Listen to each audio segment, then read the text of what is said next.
as well as infrastructure for development, but also dealing with sustainable food future and a gender mainstreaming strategy across the G20 countries is something that should be welcomed. The G20 addressed this agenda with a view to promoting dialogue in the search for common ground amongst the G20 countries.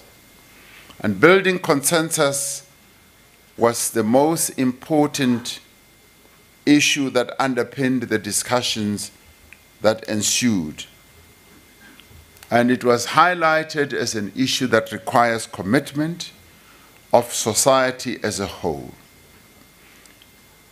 The discussions were enriched by the various engagement of the stakeholders who were present.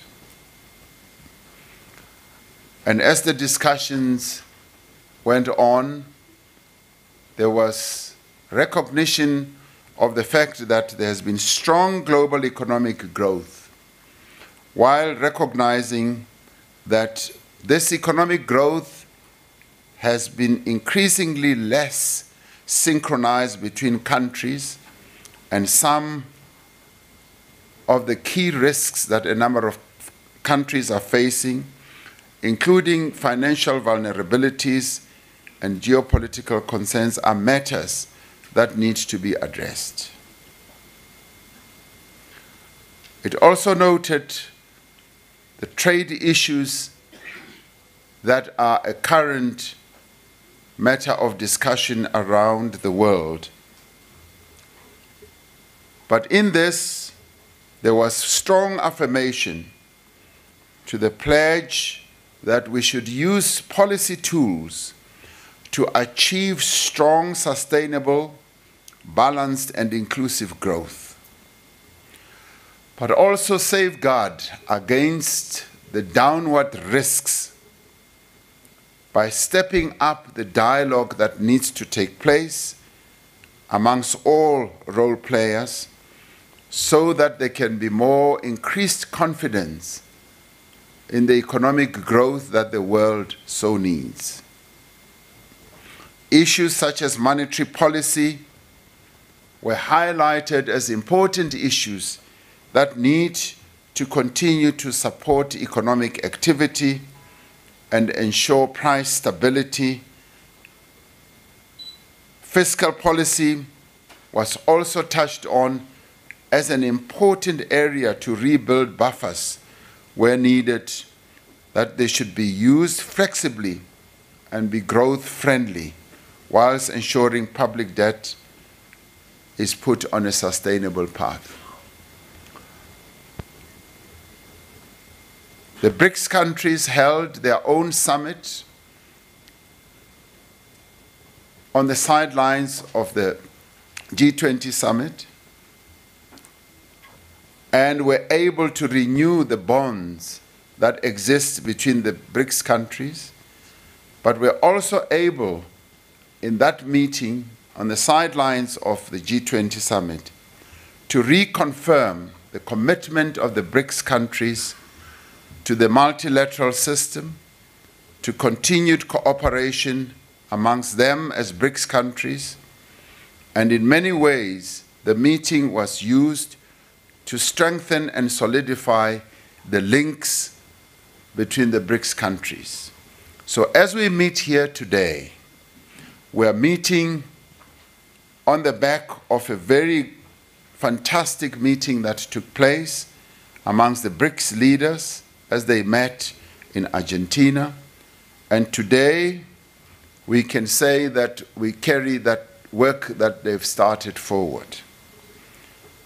It is therefore important that we continue to work together to deal with all the various issues, particularly at a party level, to ensure that our parties are properly synchronized with some of the important issues that are being decided on globally. But more importantly, during this next 3 days, it is these BRICS political parties that should be ahead of the curve and be able to inform some of the important policy decisions that are dealt with when the leaders of governments meet around the world. We need, therefore, as we work together to create a better life for the billions of people we are privileged to lead as political parties. I have no doubt that this meeting will have fruitful discussions and will shape a progressive as well as a compelling perspective on how we should deal with the political and economic challenges facing the world. But of course, we also need to go beyond just the political and economic.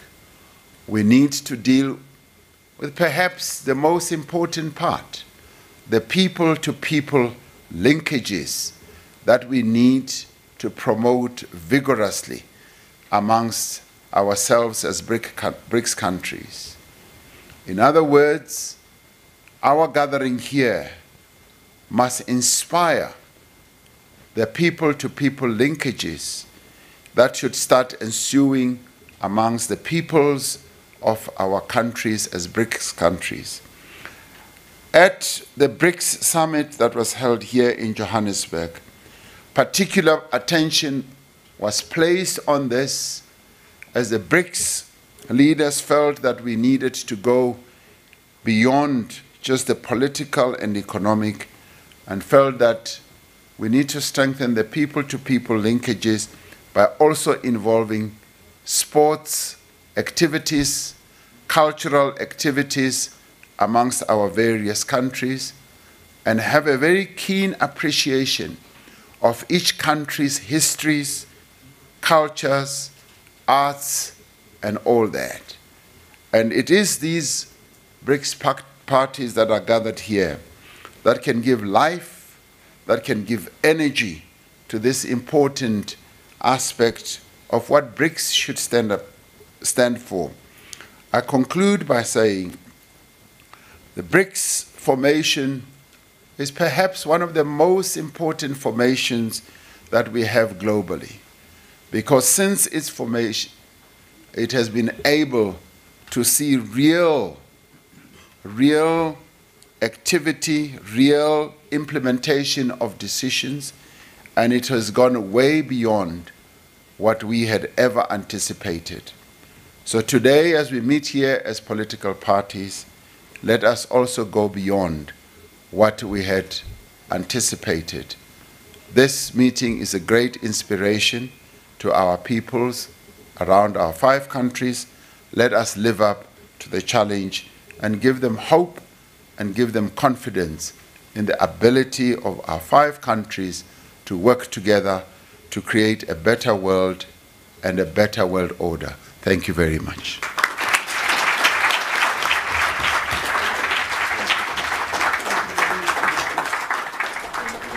Well, you see there, President Cyril Ramaphosa just having opened the BRICS political parties dialogue there, saying that the BRICS formation, one of the most important formations, very important because it's been able to see real activity and implementation of decisions.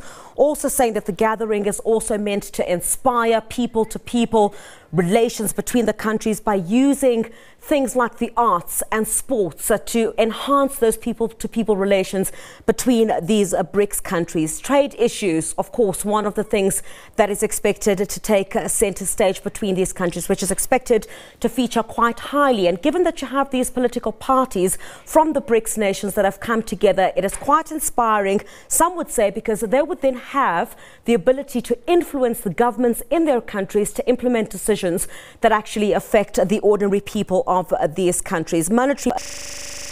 The Secretary General of the hosting country to make a few remarks as we proceed, and this is effectively our second session. Thereafter, we will receive His Excellency, the Foreign Minister of People's Republic of China, and also thereafter we will receive the Honourable Member of Parliament Mr. Rajwa Sabya, Mr. Pahashpoda from the BJP. And we will flow from there. Thank you very much.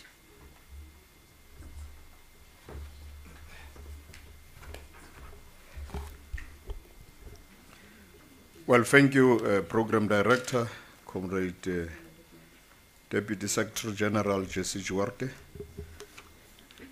the President of the African National Congress and the President of South Africa, Comrade Cyril Ramaphosa. I'm sure, President, you have already set the tone for the day. The National Chairperson of the ANC, Comrade Gwere Mantashe, and all members of the National Executive Committee of the ANC, the leader of the delegation of the Communist Party of China, Comrade Song Tao, and the leader of the delegation of BJP of India, the leadership of the delegation of the United Party of Russia, which will be participating in a dialogue through Skype and could not attend because of the Congress taking place in Russia. The Party of Brazil gave an apology. There is a change of government after the recent elections.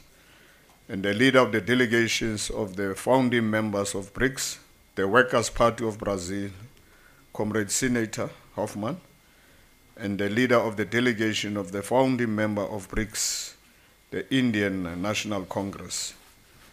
Leaders of the delegations of political parties from the African continent, and leaders of delegations of former liberation movements of the Southern African region, MPLA, Frelimo, SWAPO, ZANU-PF, Chama Chama, and all distinguished guests.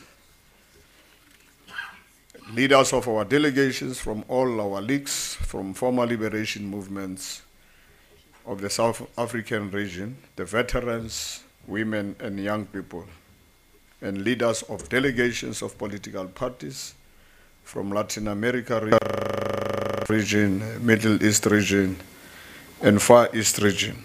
Our leadership home here of our Revolutionary Alliance President, the South African Communist Party, COSATU and SANCO. It is our great honor, as the President has already said. Together we share a proud history of ideological work that has sought to clarify the reading of our individual histories, interpretation of our present, and our aspirations and utopia. This is the bond which has kept the unity of the developing and emerging countries during the difficult dark period of oppression, domination, and mechanization of imperialism. The expanded influence and sphere of the BRICS political parties plus has become an important platform to reposition all progressive forces of the world to renew their bonds, strengthening solidarity, deepening ideological cohesion, and consolidating governments' cooperation on the basis of mutual respect, territorial independence, and sovereignty. BRICS has become the hope of progressive internationalism and solidarity for all of humanity.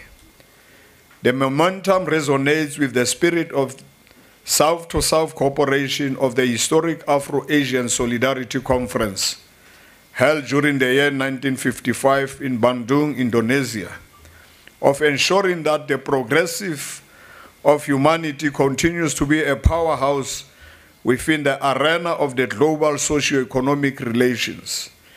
Indeed, the coming together of the BRICS political parties plus all progressive forces of the countries of the Latin African continent, Southeast Asia, Latin America, Eurasia, and South Asia is a tremendous achievement for the fulfillment of all endeavors for human progress. We see prospective opportunities to the outreach programs of rebuilding the old lines of solidarity across the oceans in the shared commitment to change the world for the well-being of humanity. In these outreach programs, we see the possibilities of rebuilding revolutionary programs, such as the Organization of Solidarity amongst the peoples of Africa, Asia, and Latin America, as well as the Afro-Asian People's Solidarity Organization. The BRICS Political Parties Plus is an important platform today to fashion the idea of an economic power bloc championed by one of the founding fathers of the African Liberation Movement, President Mwalimu Julius Nyerere of the United People's Republic of Tanzania, of adopting a new international economic order. And our effort of fashioning the new world order is occasioned by the realities which are abundantly clear that the post-Second War world order has not worked for all and has not worked for the people from developing and emerging countries. The new trajectory of the post-Second World War order is a mantle bestowed upon us by centuries of struggle against imperialism, colonialism, and neo-globalization. This is a process which has manifested itself with the characteristic features of replicating the center, periphery, and reproduction of the richer few and poverty, disease, and underdevelopment for the overwhelming majority of the people of the world. And to shape society, we need to think about the origins of what is now passing. We need to think about the origins of globalization, its promise, its rise, and gradual collapse from the mid-90s. If we do not focus on that majestical appearance, rise, hesitation, and fall, we may not understand what has happened to us, whether good or bad, and where we are now. We need to look carefully at the other forces that are increasingly setting the pace today, from irregular warfare to NGOs to invigorated nation states, from the reappearance of genocides, racism, gender stereotypes, and hidden forms of inflations, to a new practical interest in ethics and positive forms of nationalism and citizenry. All we can attest is that much of this is exciting, some of it dangerous, but all of it is real. The rising irresponsible nationalism might have been as a result of the influence from the 19th century economist Spencer, who formulated the concept of the survival of the fittest capitalism, which Charles Darwin eventually borrowed in his explanation of the evolution of the natural selection. Their firm belief with eugenics movement is that it is the duty of the economically strong to drive the economically weak to extinction, the drive which is the secret of the strength of capitalism. Their notion is that all remedial sound welfare measures simply prolong and expand human agony by increasing the population, which will simply die of starvation. The rising phenomenon of irresponsible nationalism believes in the extinction of the weakest, which is against the world rhythm of building solidarity and internationalism of the 21st century. To shape, as the President has said, Comrade Cyril Ramaphosa, society, we need to think about the origin of what is passing through the historical period of the development of human society.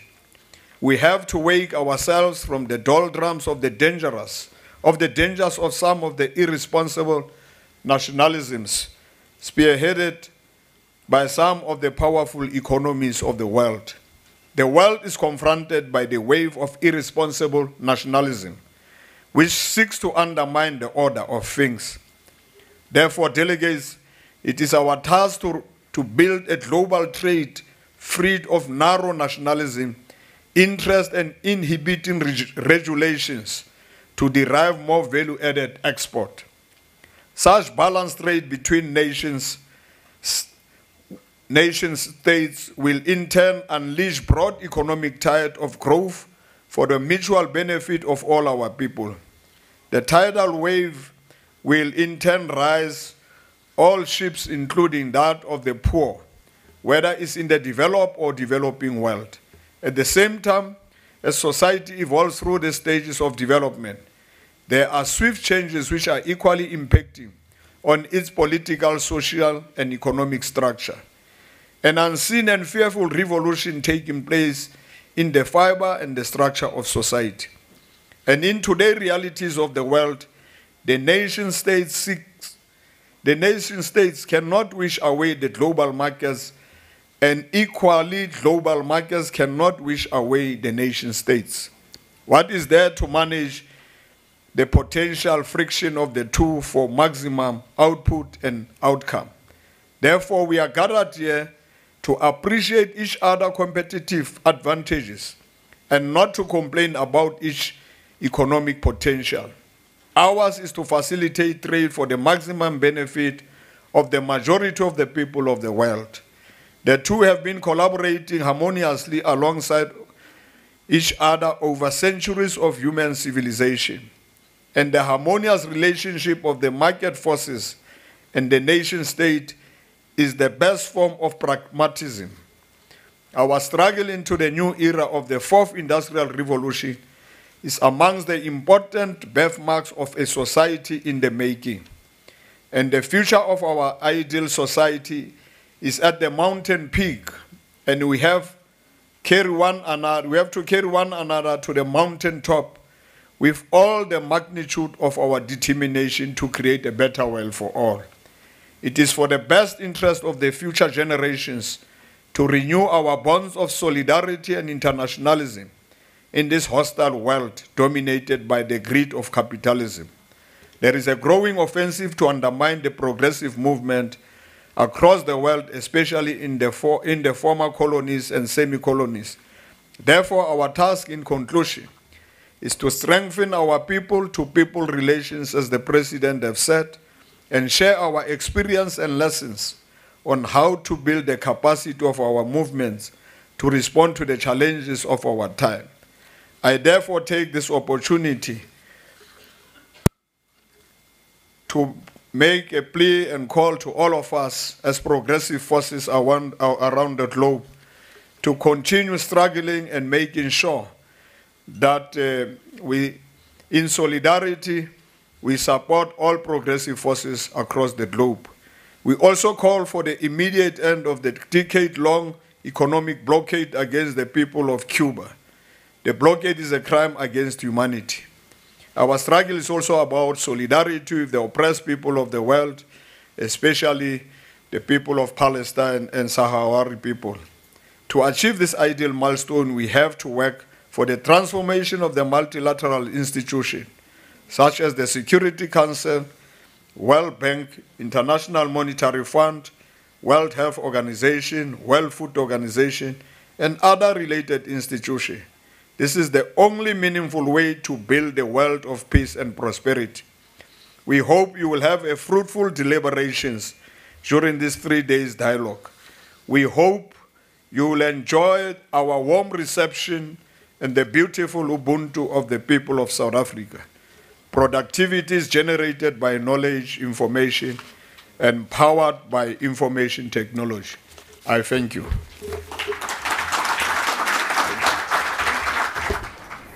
The Secretary General of the governing party, the ANC, Ace Magashule, they're asking how do we respond, he meaning the BRICS political parties that are in attendance, of course, there in Tshwane at that dialogue. How do they respond to the challenges of this time, saying that the progress of the rest of the world has not been the progress of developing BRICS nations, and the world is confronted by irresponsible nationalism. I see our next guest has taken to the podium there. I think we should go back to Tshwane.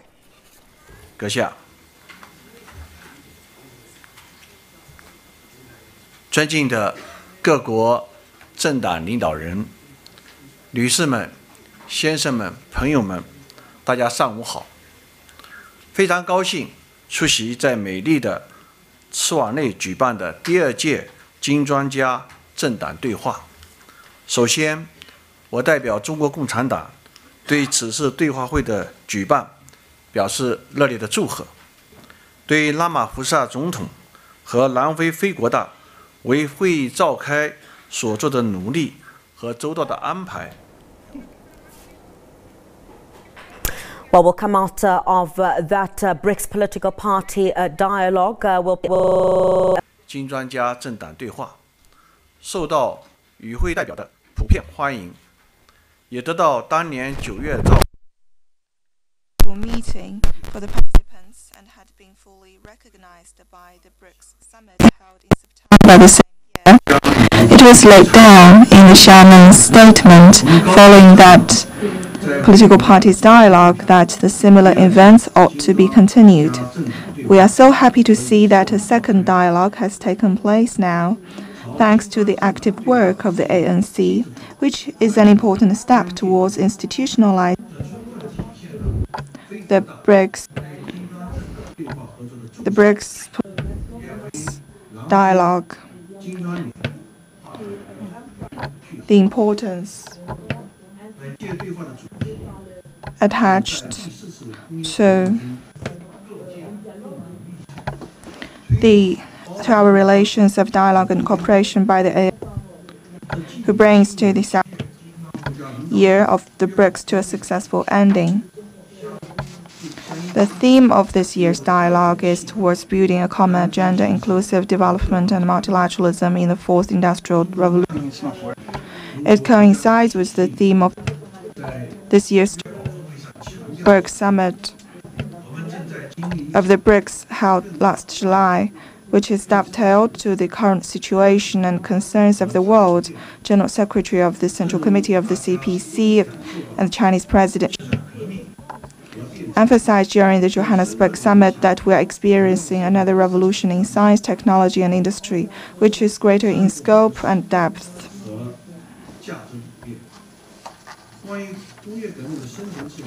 Exactly as experiencing it, this revolution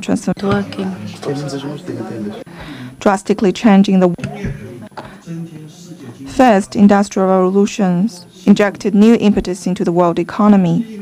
President Xi Jinping said during this Johannesburg summit that the previous 3 industrial revolutions were all characterized by the transformative advancement in science technology, the rise of mechanization in the 18th century, the harnessing of electricity in the 19th century, and the advent of information age in the 20th century. Such breakthroughs have greatly unleashed social productivity and significantly improved people's living standards, thus profoundly reshaping the course of human history.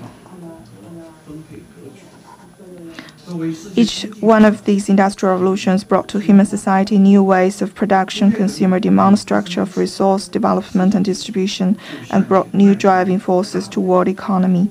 The world economy took a leapfrog forward with every previous industrial revolution. It is thus foreseeable that with the unfolding of the fourth industrial revolution, new technology, industries, sectors, and new patterns of development will keep occurring, shaping the new visage of the world economy. Second, industrial revolutions push forward economic globalization. Before the previous industrial revolutions, people in different parts of the world were isolated from one another. Commercial and cultural exchanges between different peoples were not commonplace. It was industrial revolutions that brought down the barriers so that people could leave their villages of origin and not be bogged down by geography and resource endowments and went beyond borders for expedition, work, and even a different life. This was what Karl Marx and Friedrich Engels said in the Communist Manifesto 170 years ago, that because of the expansion of the world market, production and consumption have taken on a cosmopolitan character in every country.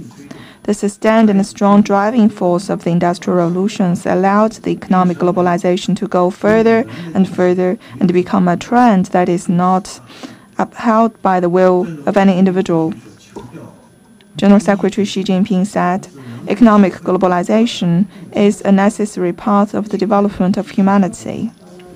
The economic globalization we're experiencing today is not kicked off by any individual, nor is it ended by any one individual. It will not be backtracked at the will of anyone.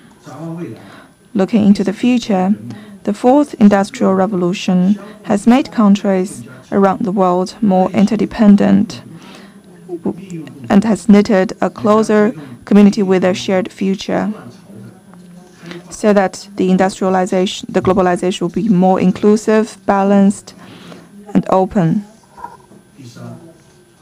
Third, industrial revolutions have offered important opportunities to the world. History has shown that many a country had seized the chances of industrial revolutions and attained development by strides. Countries including the UK, the US, and Japan. We, the BRICS countries and the emerging economies that we proudly represent, have attained development because we also seize the opportunities of technological innovation. The same reason applies to the development of my country, China, who has grown into the second largest economy in the world within a short span of decades. We have learned from this.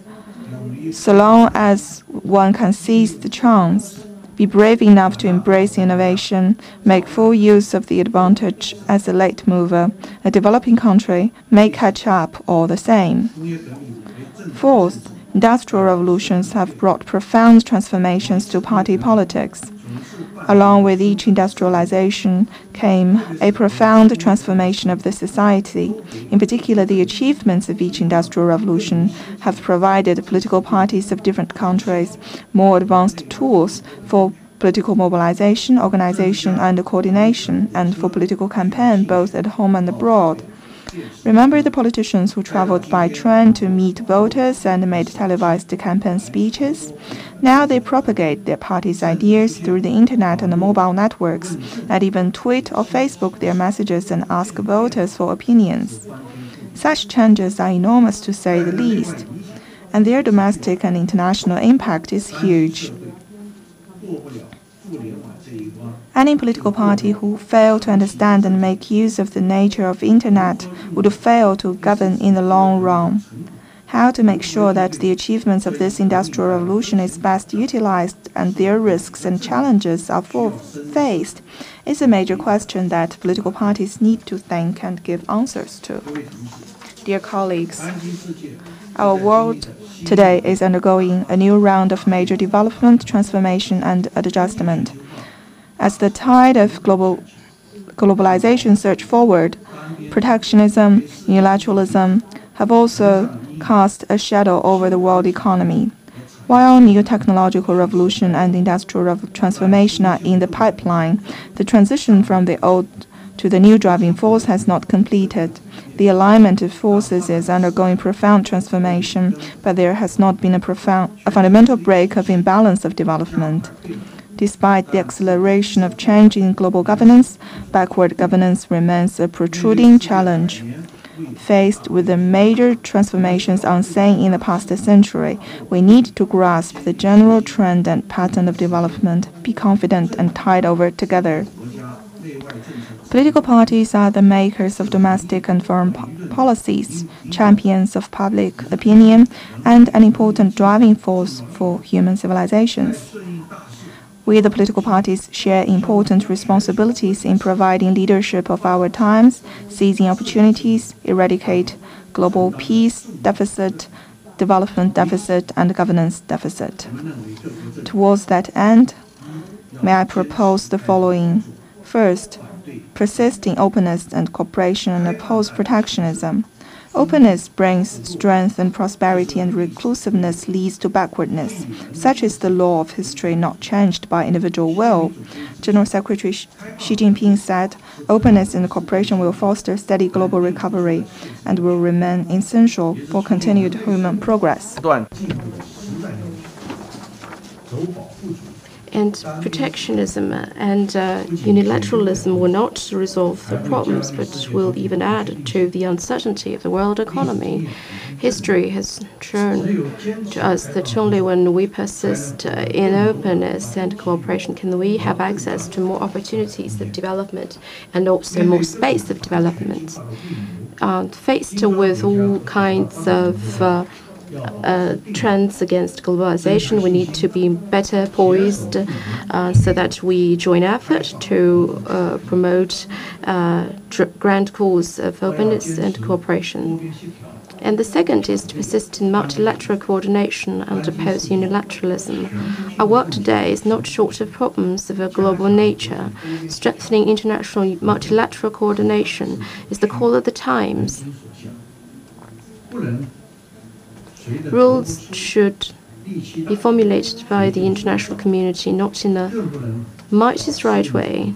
Once the rules are made, they should not be followed or bent as one sees fit, and they should not be applied with double standards for selfish agendas. General Secretary Xi has said the existing international order is admittedly not a perfect one, but as long as it is rules-based, aims to be equitable, and pursues win-win outcomes as its goal, such an international order should not be discarded at will. Still less should it be dismantled and rebuilt all over again. The BRICS countries and other developing countries should follow the principle of seeking shared benefits through extensive consultation and joint contribution, work actively for transforming the global governance system, increase the representation and voice of emerging markets and developing countries, and constantly enhance their influence in setting the agenda for global governance. Third, persist in common development and oppose the idea of winner takes all. General Secretary Xi Jinping said, in a world of deepening economic globalization, practices of the law of the jungle and winner takes all only represent a dead end. Inclusive growth for all is surely the right way forward. China put forward the Belt and Road Initiative 5 years ago for one important consideration, that this new platform of international cooperation may be used to increase the impetus for common development. Not long ago, at the FOCAC Beijing Summit, China launched the 8 major initiatives in close collaboration with African countries for pulling strength of South-South cooperation and realizing common modernization of the developing world. The BRICS and the vast number of developing countries must promote the BRICS Partnership for New Industrial Revolution. Step up cooperation in macroeconomic policies. Accelerate the upgrading of productivity and pattern of growth so as to beat a new path for South-South cooperation.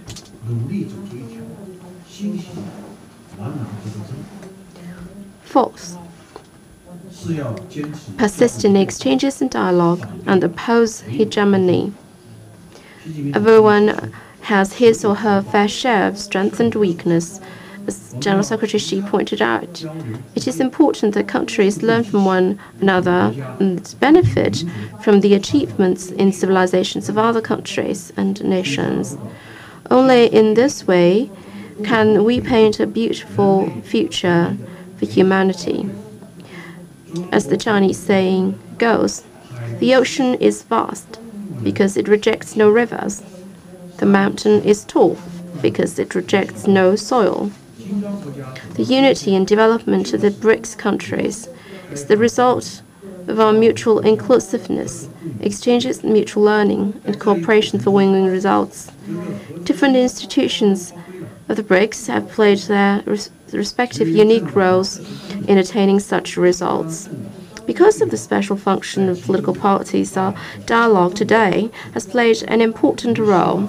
We hope that political parties from BRICS and other developing countries can make full use of this platform for more dialogues and discussion on our development strategies, as much as future cooperation of BRICS. So much for my intervention. Thank you very much.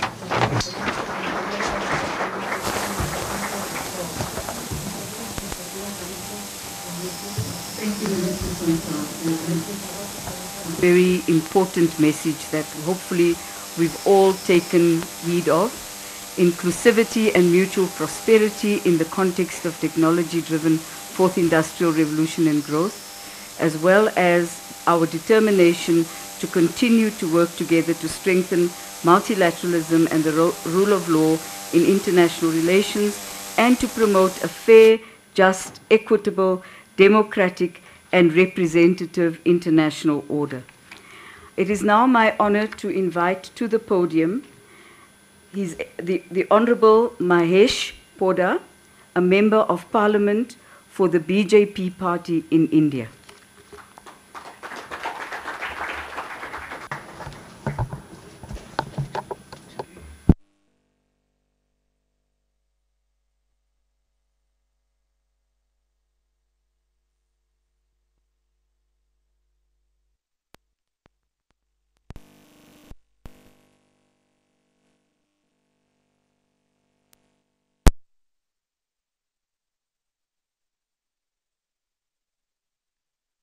ANC National Chairperson, Comrade Elias Mangasule, ANC Secretary General, Comrade J.C. Durate, ANC Deputy Secretary General, Excellencies, distinguished guests, ladies and gentlemen. At the outset, on behalf of the Indian delegation and on my personal behalf, I convey my sincere thanks to the African National Congress for the warm welcome and the hospitality accorded to us, and the excellent arrangements made for our stay as well as our meeting. Ladies and gentlemen, we are appreciative of South Africa as chair of BRICS in hosting the BRICS summit and related meetings, including the one that is political parties dialogue in 2018. On behalf of the Bharatiya Janata Party and the people of Republic of India, and on behalf of President of BJP, Sri Amit Shah, the BJP wishes ANC a very productive and successful political parties plus dialogue aimed towards building a common agenda, inclusive development and multilateralism in the era of fourth industrial revolution. The ANC, a colossus in the world of politics, has been the foundation of hope to oppressed and exploited mass all over the globe. The ANC has our admiration as a progressive political party whose policies, action, and articulation reinforces it as a pro-working class and pro-people. It has profound regard for our leading movement post-1994 to replace colonialism and apartheid with the new order where South Africa belongs to all who live in here, and irrespective of color, everybody is respected. Its capacity to adapt to new conditions is exceptional. Forward-looking discussions on this dialogue to prepare for a new emerging world order and changes in the working condition of future with the advent of fourth industrial revolution bear credence to it, and it's happening at the right time. Sir, in today's times, we identify ourselves with our name, race, nationality, status, occupation, etc. But often we forget that before any of these tags, we are all human beings. We are, and that is our true identity and our true calling. Despite our varying histories, cultures, and backgrounds, we are unified with the same ethical and moral code of humanity. India's biggest strength is its diversity. There is simplicity in every Indian. There is a unity in every corner of India. This is our strength. The foundation of BRICS countries have been laid on the same principles of mutual respect, equality, and cooperation towards the development of our people. I stand in solidarity with the BRICS countries representing India to further commit towards our common goal of economic growth, peace, harmony, and security for our all nations. While we are addressing humanity on the soil of South Africa, it would only be apt to remember respected late Madiba. His endless efforts, struggles, and sacrifices became the building block of what we know as democracy. He was true revolutionary, a leader and a great inspiration, personally and for everyone in the world. He was a true revolutionary. His courage towards pursuing freedom, inequality, and service to humanity for basic right will continue to be our foundation as human being for 100 years now and till the end of the time. This year also marks the 150th birth anniversary of Gandhiji, addressed and honored first as a Mahatma in South Africa in 1914. He applied his first non-violent civil disobedience theories towards protecting the civil rights of resident Indian communities in South Africa, and later applied the same principles in India to gain freedom from British colonization. The astonishing phenomena of revolution led by a son, as historians Will Durant had put it. I repeat again, it was Mahatma in 1914 who was addressed as Mahatma first time in South Africa. These great selfless and courageous men were pioneers to the ideologies of freedom, civil rights, democracies, religious pluralism, and humanity in general. Though their deeds and words, they enriched communities and developed our nation, Gandhi and Madiba represent the golden thread uniting our two countries and the people of these two great countries. All BRICS participating countries come from profound historical backgrounds and rich culture. I urge upon my fellow brothers and sisters present here today to draw our dialogues and vision from our culture, history, struggle, and growth, and deep humanitarian backgrounds. When we strategize the multilateral development in our nations, let us keep in mind that our forefathers have sacrificed their lives over battles for freedom and to protect basic civil rights through all sections of the society, rich and poor alike. This amalgamation of an assimilation of cultures, values, and humanity will enable us to not only strengthen our collaboration, but also allow our countries to attain growth and prosperity in comprehensive manner.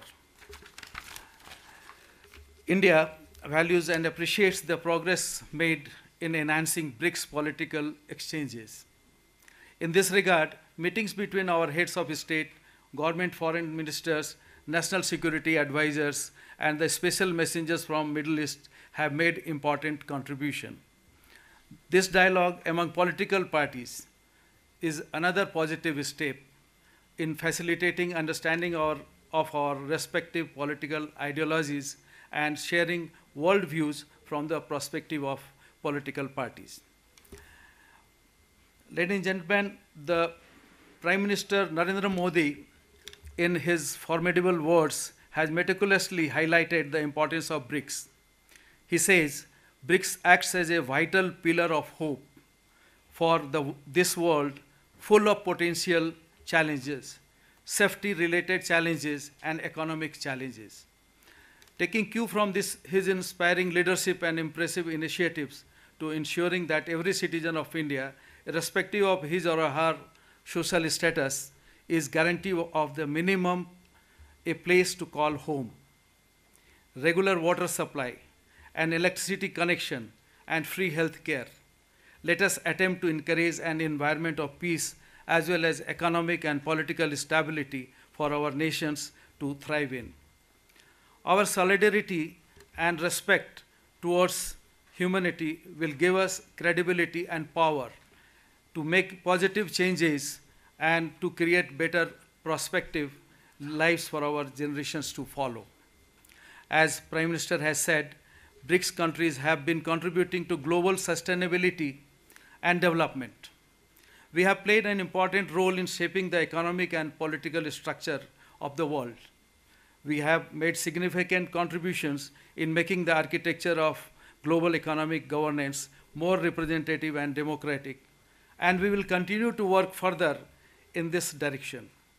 We must ensure a rule-based world order by working together with multilateral institutions like UN, WTO, UNFCCC, World Bank, so as to maintain their relevance and also ensure that they reflect the present realities. In this regard, the Prime Minister had suggested reformed multilateralism at the BRICS summit held in July 2018. Keeping in mind the changes in technology taking place these days and in the future, the Prime Minister has suggested the issue of fourth industrial revolution to be discussed in detail as a new system, and products will open a new road for economic development. With the advent of fourth industrial revolution, the type and opportunities for employment will be an important issue, and particularly for the countries which have a big population. Though traditional manufacturing will continue to be an important means of job creation, it will also become extremely important for the workers to enhance their skill.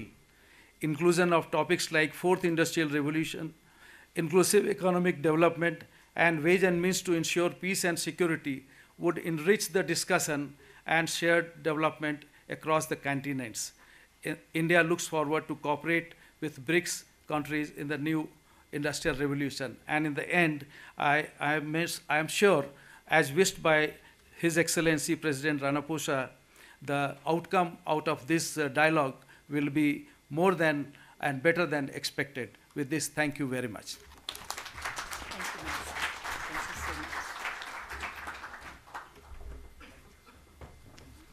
Thank you very much, Minister.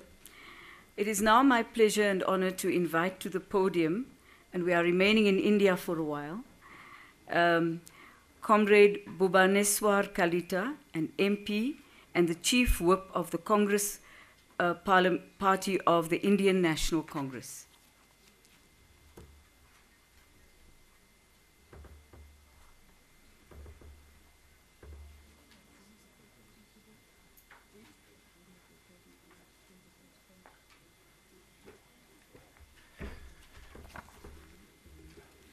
Thank you, Director of this session.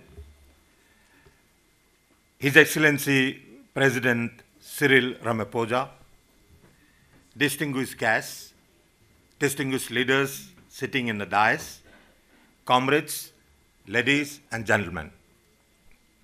At the outset, it is my privilege to convey the greetings and best wishes from the President and leadership of Indian National Congress to all of you. Indian National Congress compliments the African National Congress for having convened the dialogue of the BRICS political parties. It was appropriate that this meeting has been convened as South Africa is the chair of BRICS in 2018. South Africa is celebrating the centenary of Nelson Mandela, who is a hero not just for the people of South Africa, but for the people of India, also, and also for all those who respect human dignity and freedom throughout the world. India is also commemorating 150th birth anniversary of the father of our nation, Mahatma Gandhi. He began his struggle against discrimination in South Africa and had launched the first satyagraha from Johannesburg in 1906. It was in South Africa that he crafted the tools of non-violent defiance, which he used effectively to arouse and mobilize the millions of Indians to liberate India from centuries of colonialism. No two countries in the world have shared histories of struggle and heroes like South Africa and India. Indian National Congress is appreciative of the strong developmental agenda at the heart of BRICS partnership, representing a new paradigm of South-South collaboration. India finds its association with BRICS to be of utmost importance, as this platform has emerged as a valuable forum for consultation, coordination, and cooperation on contemporary global issues of mutual interest, helping to promote mutual understanding. The term BRIC was coined in 2001 by the then chairman of the Goldman Sachs Asset Management, Mr. Jim O'Neill, in his publication, The World Needs Better Economics, BRICS, highlighting the importance of four major fast-growing economies, Brazil, Russia, India, and China, that would be amongst the world's largest economies in the next 5 decades, reflective of the rebalancing that had begun to take place in the global economic order. It was argued that high growth rates, economic potential, and demographic development were going to put BRIC further in a lead position, and their increased relevance should also be reflected in their incorporation to the G7. Mr. President, comrades, ladies and gentlemen, the three main aspects that underline the relevance of BRIC as protagonists in developmental cooperation were the outstanding size of the economies, strong growth rates, leading of increasing significance in economic order of the world, and the demand for a stronger political voice in international governance structures, which corresponds to the economic status. Slowly but steadily, BRIC became a mechanism through which the member countries could exchange opinions, seek convergence, identify areas of cooperation, and influence international agenda. It is not surprising that today the combined GDP of the original quartet is actually far bigger in dollar terms than Goldman Sachs envisaged when they first projected BRIC growth in 2003. It was at the second BRIC summit in Brasilia that the need to bring South Africa within the framework of BRIC was realized and materialized. BRIC was expanded to BRICS with the inclusion of South Africa. Further consolidating and strengthening the earlier platform, as a member of BRICS, South Africa attended third BRICS summit in Sanya in 2011. The 5 emerging economies comprise 42% of the world population, that is over 3 trillion people, over a quarter of world's land area, and 39% of forex reserves at $4.5 trillion US dollars, over 15% share in world trade. The special emphasis of BRICS towards the reforming the structures of global governance, especially in economic field, financial G20, International Monetary Fund, World Bank, as well as the reform of political institutions such as United Nations, have initiated profound global impact in favor of the member nations. The establishment of the new development bank and contingent reserve arrangement has been major achievement in BRICS grouping. It has reinforced the collective BRICS commitment to configuring the global financial architecture. The BRICS' growing importance for the world economy is reflected by various economic and demographic indicators, including our increasing share of world GDP, in world trade, trade openness, and increasing forex reserves, as well as foreign direct investment inflows and outflows. BRICS share in the world GDP stands at 22% and $7 trillion. Share of the world trade accounts for over $6 trillion, and that of foreign exchange reserves is $4.5 trillion. BRICS countries have 11% of the global oil deposits, 29% gas reserves, 43% of coal. It accounts for 28% of global oil production, 22% of gas, and 66% of global coal production. The intra-BRICS trade has reached $510 billion annually. Bilateral relations between BRICS nations have mainly been conducted on the basis of non-interference, equality, and mutual benefit in a number of areas. Intra-BRICS cooperation has also gained density, and so has our cooperation on economy, trade, tax matters, anti-corruption, customs, currency exchange, interbank cooperation, while new areas like ICT, e-commerce, regional aviation, education, agriculture platform, environment, clean energy, etc. are work in progress. BRICS coordination has become integral to our country's participation in multilateral forums like G20, and the efforts of the member countries to promote peace, security, stability in the world have also deepened over the years.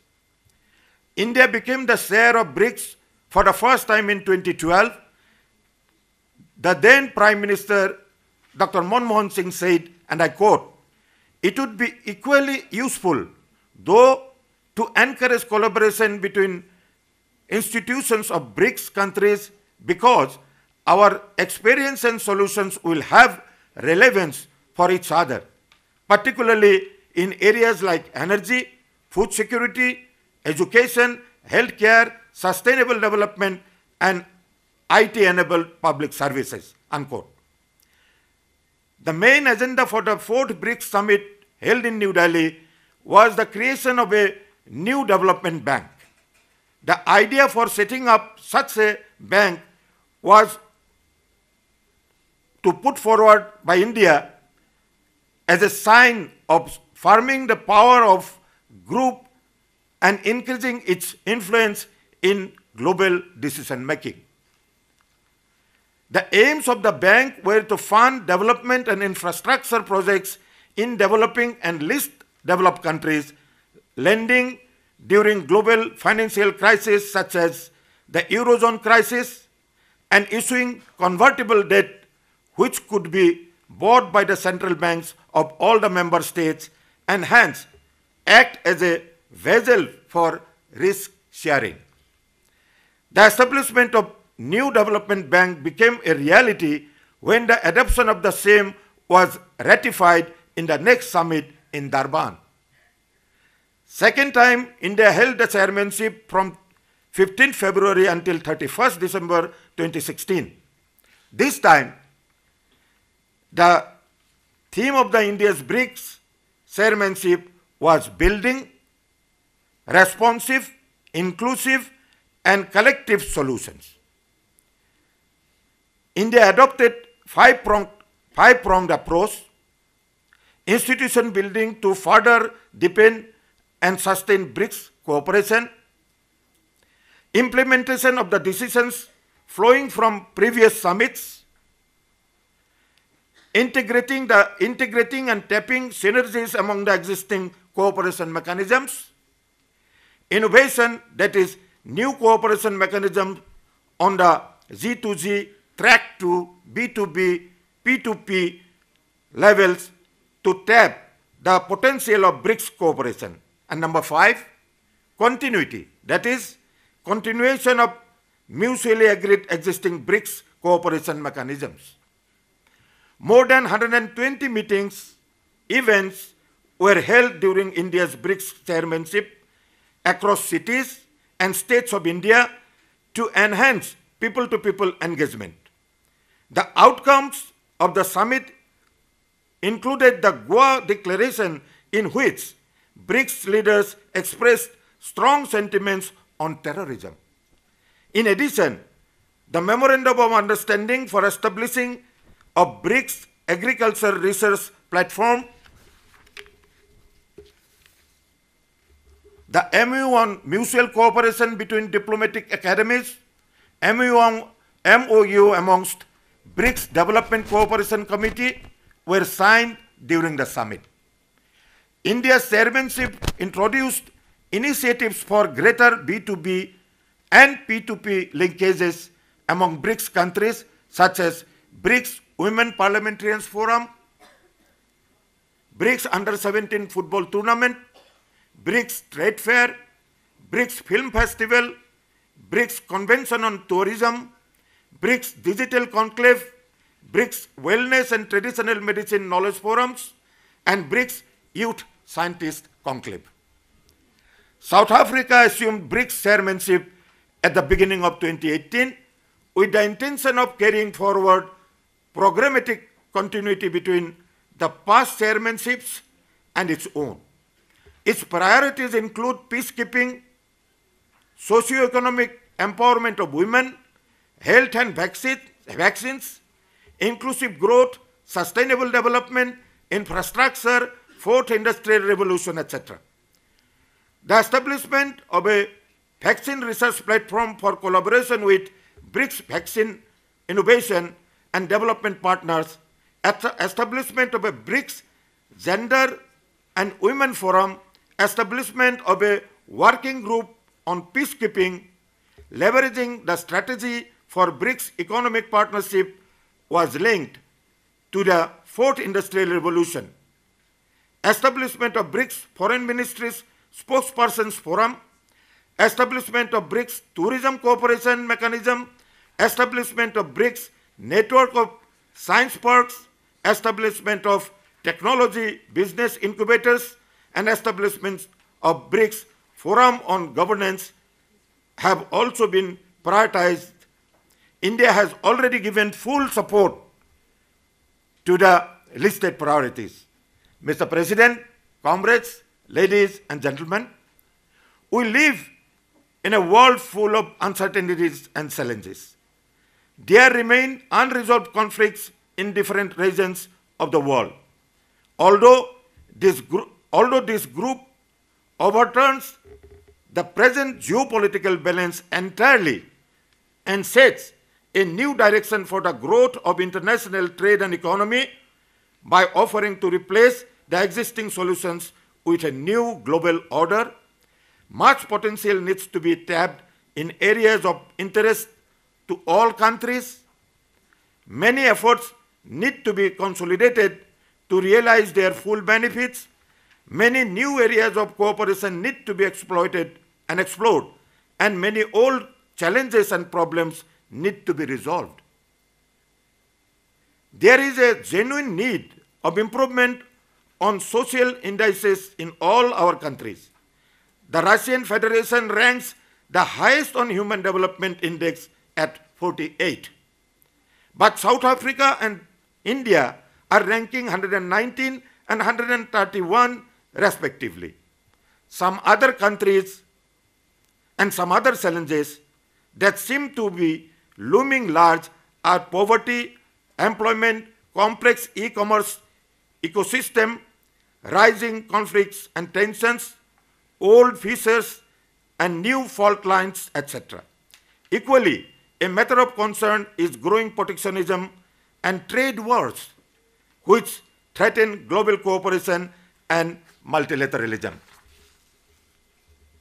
Also, 3 of the BRICS countries have not been the beneficiaries of the first 2 industrial revolutions. The wave of technologies accompanying the 4th industrial revolution, 3D printing, robotics, artificial intelligence, will be disruptive. Testing the leadership of political parties and governments, industries, and institutions related to education and skills training respond to this challenge. It is an imperative that the countries prepare the institutional strengths, capacities created, and investment made to train and prepare the workforce by training them in new skills. Failing this, With rising unemployment, we would be faced with turbulence and social instability. Creating opportunities and access to the same for the youth must be the priority of all the governments. Friends, comrades, ladies and gentlemen, Indian National Congress assures the ANC and the political parties of the BRICS plus political parties dialogue of its commitment to the success of the deliberations in this meeting and to jointly work in taking forward the recommendations. Thank you for your attention. I thank you. Thank you very much, Comrade. Comrade Kalita, thank you very, very much. Ladies and gentlemen, it is now my privilege to invite to the podium Comrade Tetekin Vyacheslav, commonly known to us as Comrade Slava, member of the Central Committee and Chief Political Counselor of the Chairman of the Communist Party of the Russian Federation.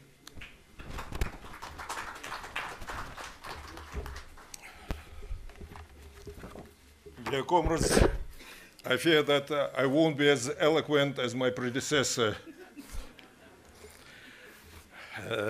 Comrade President Cyril Ramaphosa, members of the ANC leadership, esteemed delegates and the conference, allow me first to read the message of greetings from the leader of the Communist Party of the Russian Federation, Comrade Gennady Zyuganov. To participants in the Conference of BRICS Political Parties Plus Dialogue. Dear friends, on behalf of millions of members and supporters of the Communist Party of the Russian Federation, I welcome participants in this important forum. We are eyewitnessing developments of a truly historic nature. The unipolar world is rapidly becoming a thing of the past. New forces emerging in Africa, Asia, Latin America, and the Middle East are increasingly challenging the global domination of the old colonial powers, which are determined to retain control over the world by economic blackmail, information genocide, and military interventions. The BRICS countries represent the majority of the population of our planet, and production power of these countries is surpassing that of those countries which have built their prosperity on the plunder of human and mineral resources of the East and South. But they are no longer able to continue this plunder due to historic changes in the world started by the Great October Socialist Revolution in Russia in 1917. Therefore, they are turning on their own population. The golden billion of the population is dwindling into golden 100 million. The inequality is growing in those countries whose leadership was always claiming to be the champions of freedom, equality, and brotherhood. The current courageous struggle of the French people against the petrol prices is an indication that old order is collapsing even in its centers. The old order is trying to resist. The trade wars started by US President Trump is a proof of the imperialist forces' determination to retain the global domination. The use of sanctions as political weapon contradicts the declared freedom of trade, which was quoted as a Bible for many centuries by the West. This shows their contempt to the international law they always claim to be supporting. The formation of BRICS is a symbol of changing times. For the first time in history, a powerful group of countries representing three continents has emerged to defend the interests not only of their population, but the population of those countries who are, at the moment are not prepared to challenge the domination of the West. This is a natural alliance.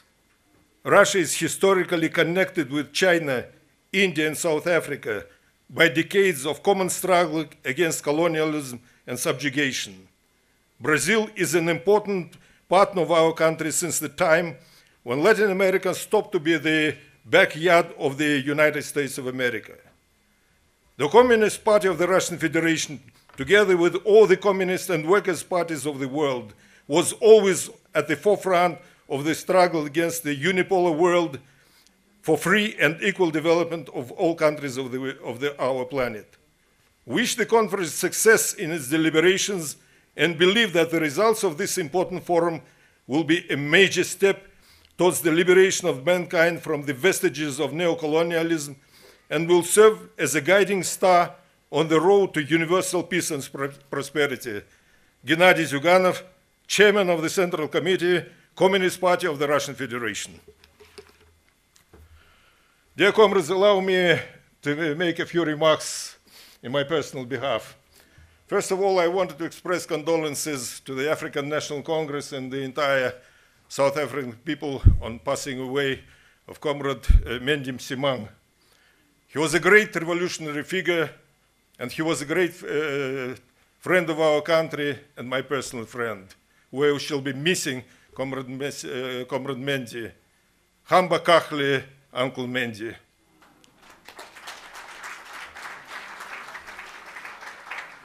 Secondly, I wanted to congratulate the African National Congress for celebrating so effectively the centenary of the great revolutionary figures, Comrade Nelson Mandela and Comrade Albertine Sisulu.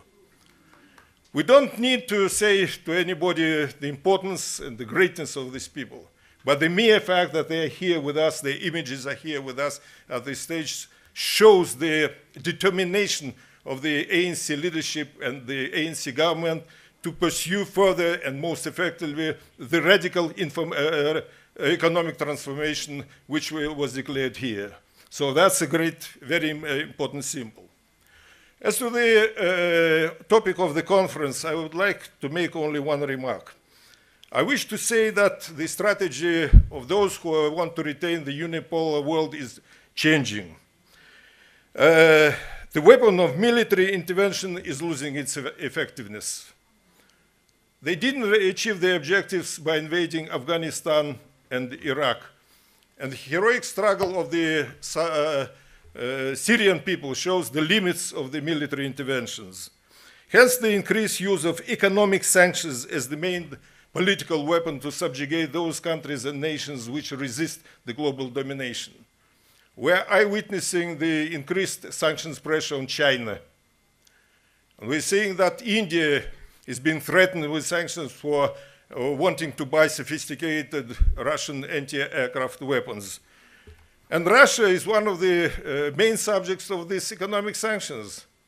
It's funny, you know, they're introducing the economic sanctions against Russia now with the regularity of a computer train on a busy working day morning. Every 3 months, you know, a new set of sanctions, you know. Hey, they've got so many sanctions in their pockets. Very surprising. But let me state very clearly, you know, we are not afraid of sanctions.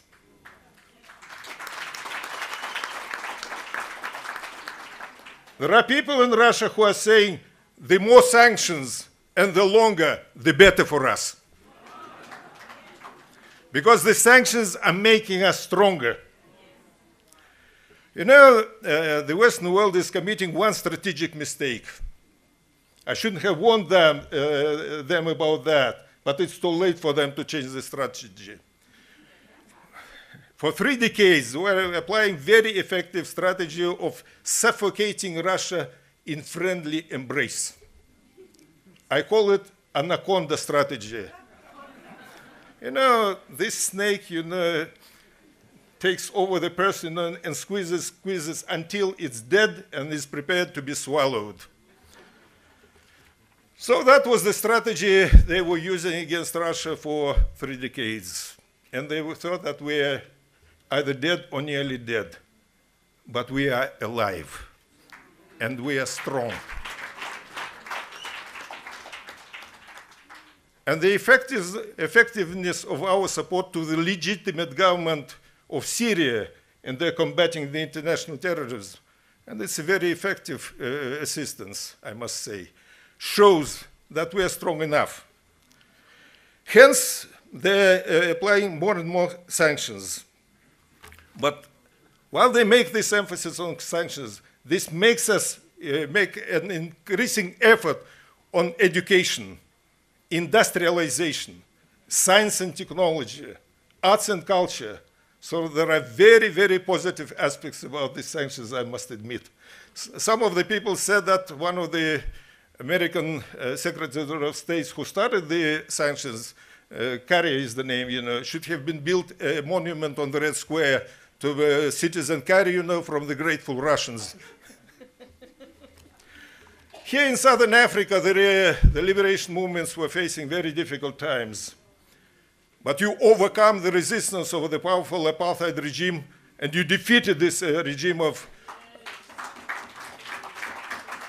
colonialism and racism.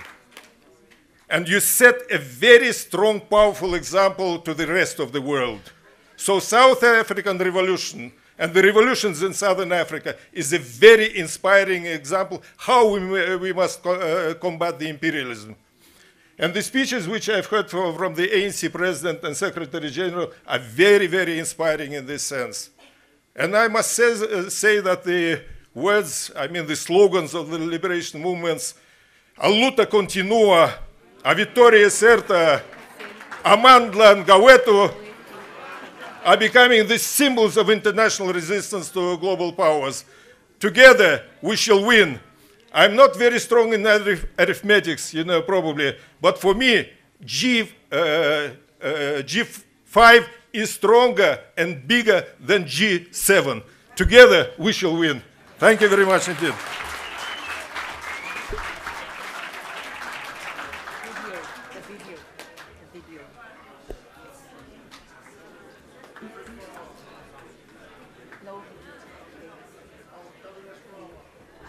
So we can't do the video yet.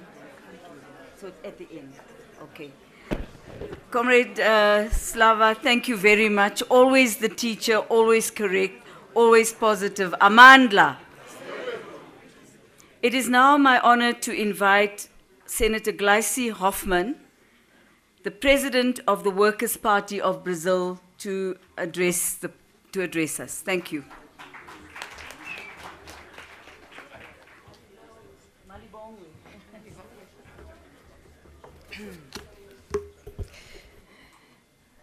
Nos empolgou o camarada russo, companheiro.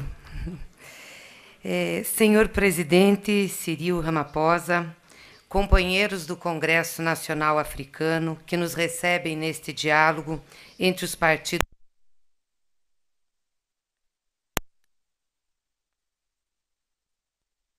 Honneur d'être ici dans le pays de Nelson Mandela. Russia, the Party of India, and the Party of the People, the Communist Party of India, of China, and everyone that works for the friendship and integration. I want to thank the South African Communist Party for the invite. PT will continue to enforce BRICS, even with the changes in our country. The way you know, President Lula was impeded to participate in the elections, and president from the extreme right was elected.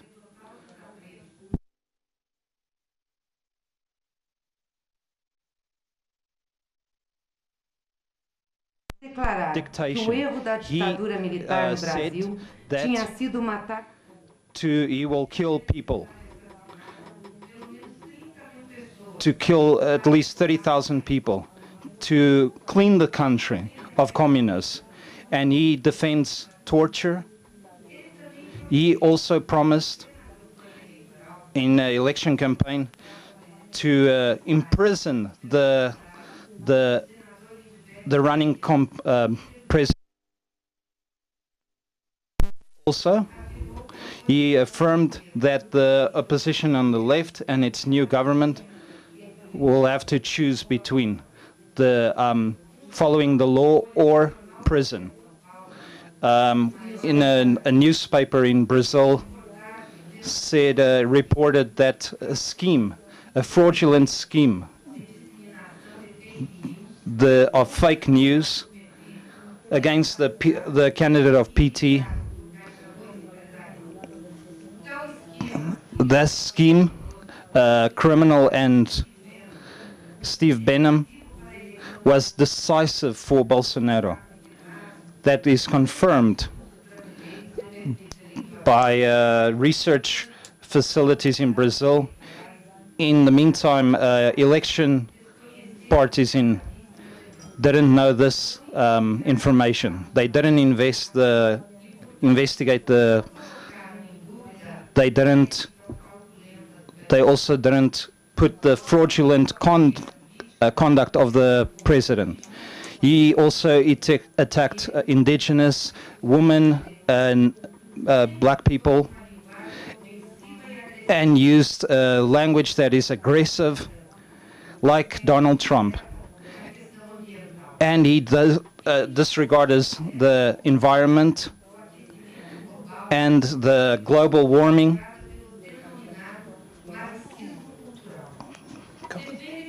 He defends that Brazil has to revise its policies, international policies in terms of environment. So Brazil has taken a step back.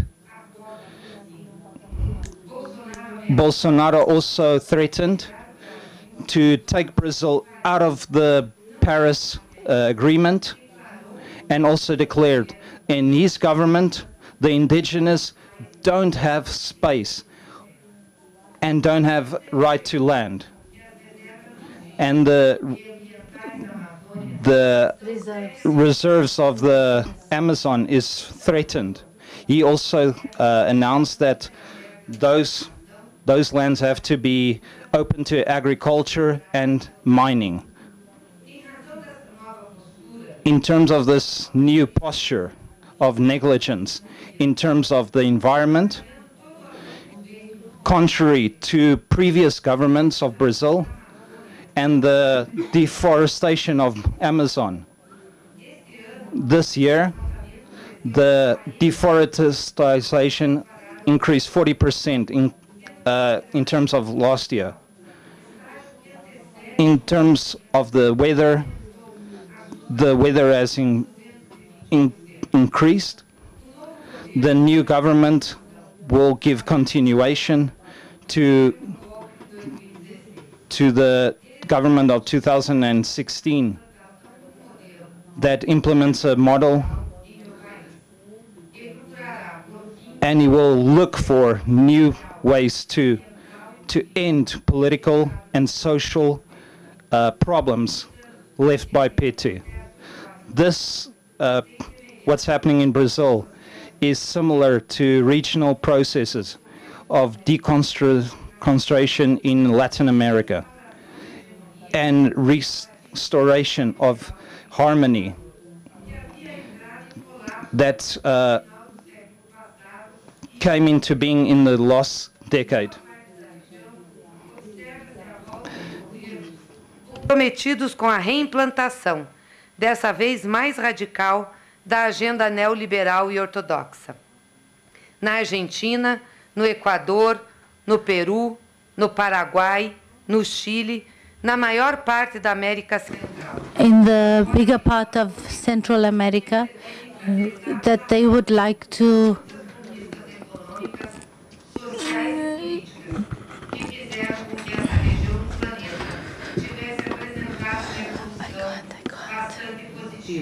in terms of combat of poverty and inequality, and to improve quality of life.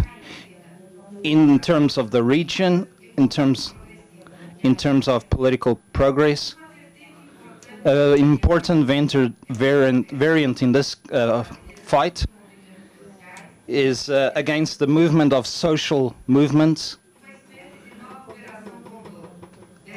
a form of attack using the law to backfire. It's to imprisonment people without proof. As he confirmed, Santiago, the secretary of the party in Latin America as a whole, we are witnessing legal orders to be replaced by accusative legal systems to provoke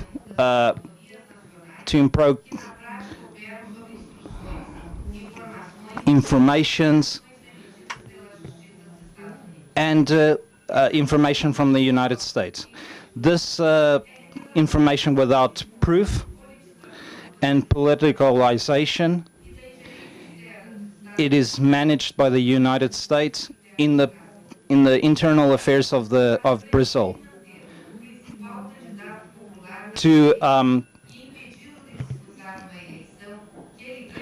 That the person who ran for the election would have won, but because of these impediments or these interference by the United States, he did not win. Espionage of this stuff, legal matters. We adopted the penalty of the enemy, a policy of identifying and punishing the person. In relation to Lula, there is judges that do not want to lose the game, like the Italian judge that has been realized in the Parliament of Rome. Everyone in Brazil that it is a political agenda to keep Lula out of power. It is necessary to understand that all the actions against President Lula, it is driven by advocates that have ideological differences that has been manifested publicly. Those advocates and judges are allied with the small oligarchy families. For that reason, those judges and advocates adopted a criminal practice of selective investigation,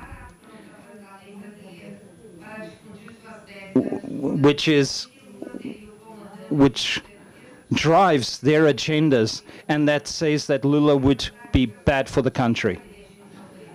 These of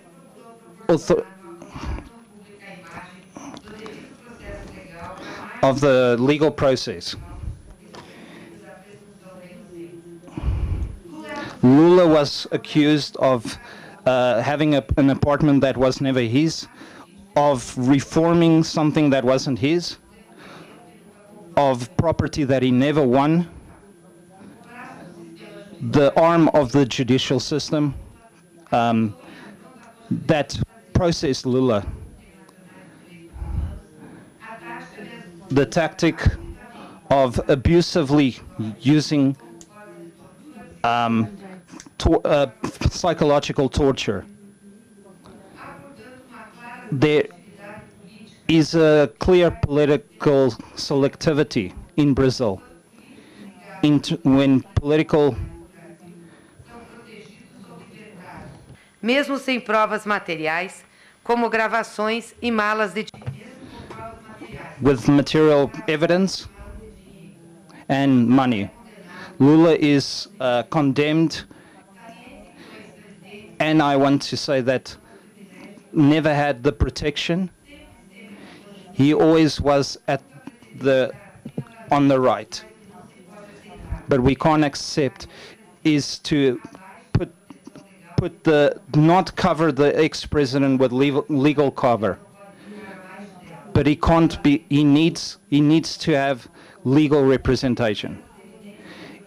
In that kind of evidence that occurs in Brazil, the UN determined that Lula had the right to participate in the Brazilian elections. With that, the Brazilian authorities contradicted the international authorities and vinculative. In that decision, the interest in political gains and to demonstrate the election of Bolsonaro. The first acts of Bolsonaro was to nominate the Judge Sérgio Moro, and he was against Lula, and a friend of the United States, with powers, extreme powers. Sérgio Moro took the office which we were against.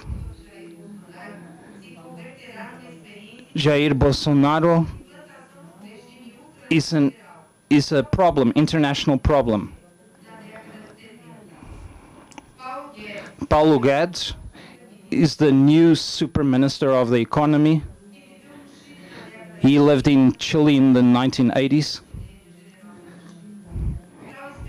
He had the radical experiences with external, the inequality, hunger, and well-being, and public services. The total deconstruction of development, which was a Brazilian art. But despite that,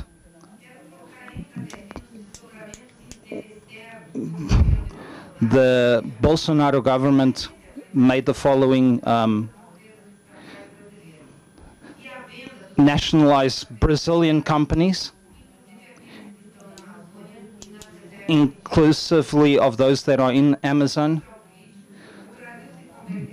Brazil will convert itself in American policies that will endanger our participation in BRICS. Our relationships with the Arab and African countries and other countries of external politics. In fact, the new government elected has come up with bad policies and strategic policies. Bolsonaro, our principal partner, China, to protect policies. Também em estreita sintonia com o governo Trump, anunciou a transferência da embaixada brasileira em Israel de Tel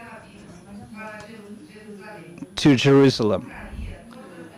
That would found all the resolutions and diplomat of Brazil, who always approve the resolutions. All these decisions affected the Brazil with Arab countries and Muslim countries.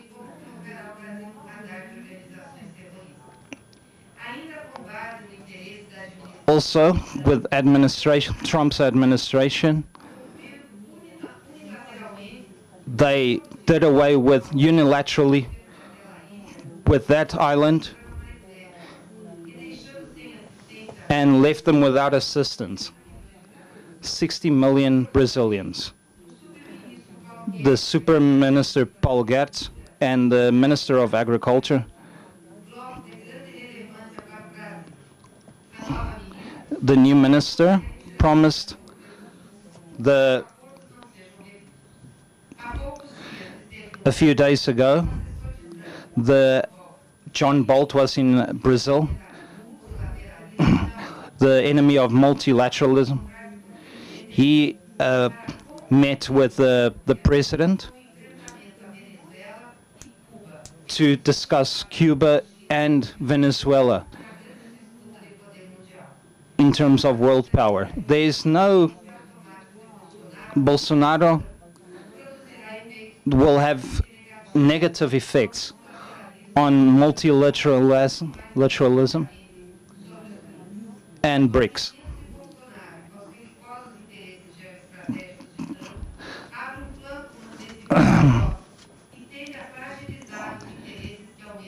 And have a negative impact on the interests of international interests.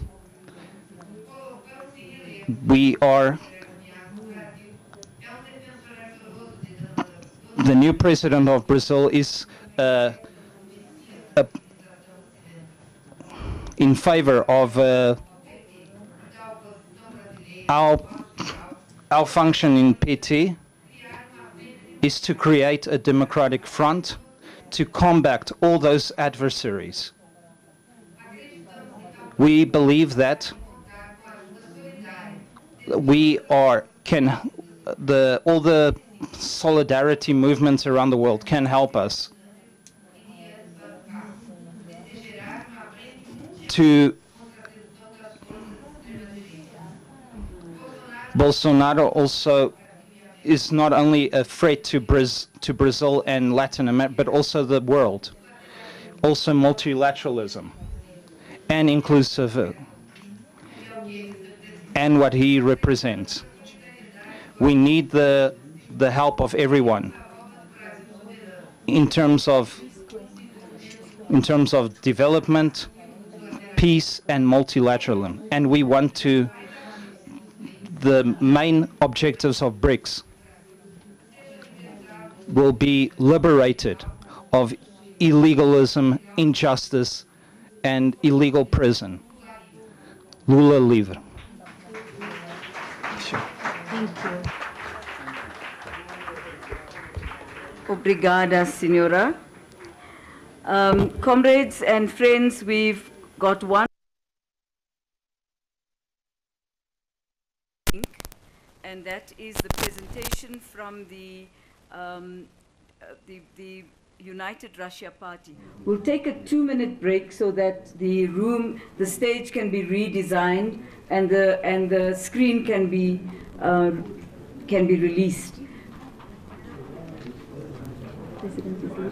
I'd also wish to.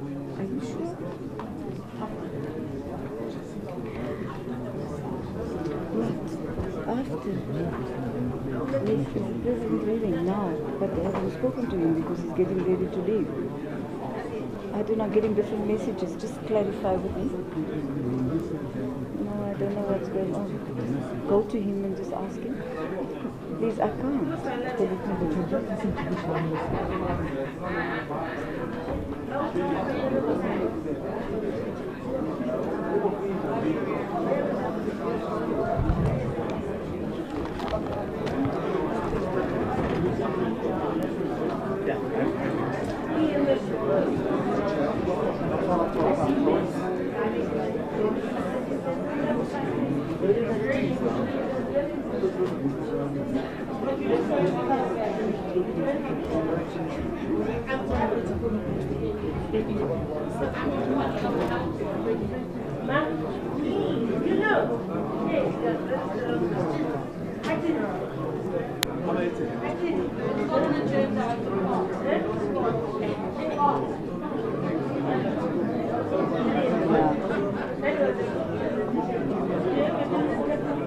Ladies and gentlemen, just may I have your attention for a moment, please? President Ramaphosa will be leaving us now. He has another very urgent meeting to attend to, and we'd like to thank him very much for the time that he has spent with us this morning.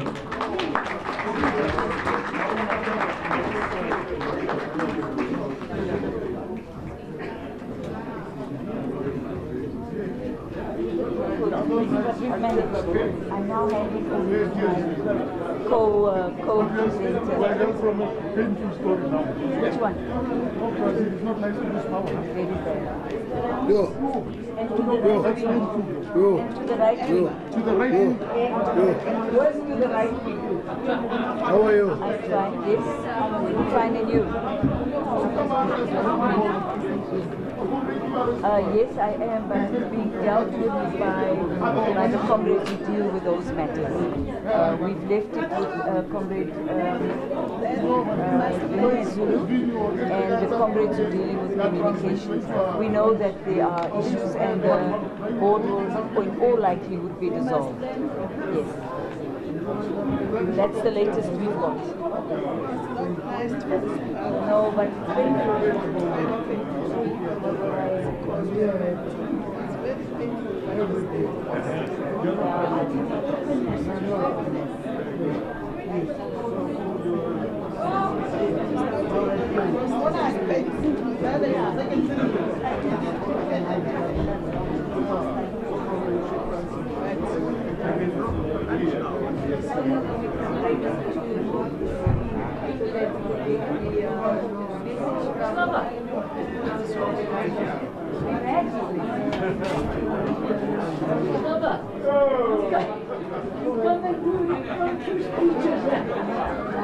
you just